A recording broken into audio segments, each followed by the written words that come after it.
Nakatuon daw ang atensyon at oras si dating Philippine National Police Chief Nicolas Torre III sa advokasya niya kontra bullying at kanyang pamilya habang nakalib. Sa eksklusibong panayon ng GMA Integrated News kay Torre, tinanong siya kung posibleng mag-early retirement siya matapos sibakin. Lagi una ka sa balita ni Marisol Abduraman, exclusive. Halos 2 buwan mula na matanggal sa pwesto bilang PNP Chief, nagpaunlak ng panayam sa GMA Integrated News si General Nicolas Torre III. Kumusta ka po since you were relieved from your post as the PNP Chief? I'm okay.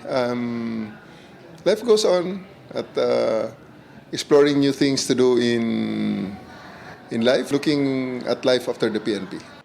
Aktibo pang miyembro ng PNP ang 4-star general na si Torre. Have you thought or contemplated on having an early retirement instead?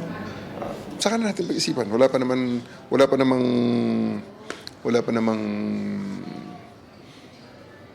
there's still nothing in the horizon so far. Pero napag-iisipan mo na? Those are one of the many options.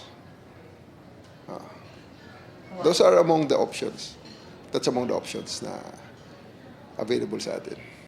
Nang tanungin kung bakit naisip niya ang early retirement, Maraming gawin, and then let's observe first before we make the decision. Ano ba talaga ang rason o sa tingin mo ang rason kung bakit ikaw ay nirelieve? Hindi ko alam. Okay? Wala akong masabi dyan sa regarding that matter. Di tanungin nyo kung sino nag-review sa akin at kung ano ang basehan. I think the President have already spoken about it in his podcast. dati nang sinabi ni Torre na wala siyang sama ng loob sa ginawa sa kanya. Kaya tinanong ko ano ang naramdaman niya sa pagsibak sa kanya. Basta ako ay sumusunod lamang. There's really nothing to expound about it. My feelings there is immaterial. It's just, kung sa tanong mo kung anong naramdaman ko, well, it's just one of the many things that happened in my life as a police officer. Dating inanunsyo ng palasyo na bibigyan ng bagong posisyon si Torre. Ikaw ba ay nabigyan nga ba ng posisyon? Bibigyan? Ano po ang latest? Wala pa naman, ma'am.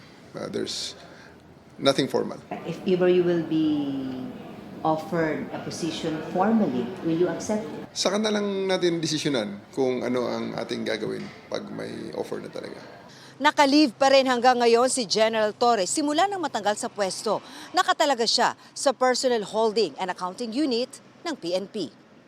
Sa ngayon, ginugugol daw niya ang oras sa pamilya. Abala rin siya sa kanyang advokasya, ang paglaban sa bullying na kahit PNP chief na raw siya noon ay nabiktima siya. I was called names, unggoy, diwata, ano pa.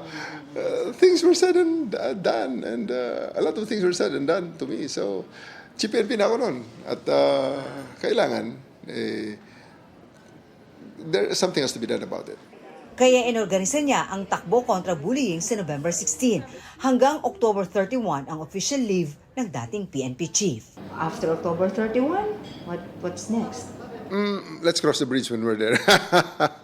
Wala pa, may mga 2 weeks pa eh. Ito ang unang balita.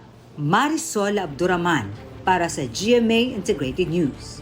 Igan, mauna ka sa mga balita, mag-subscribe na sa GMA Integrated News sa YouTube para sa iba't ibang ulat sa ating bansa.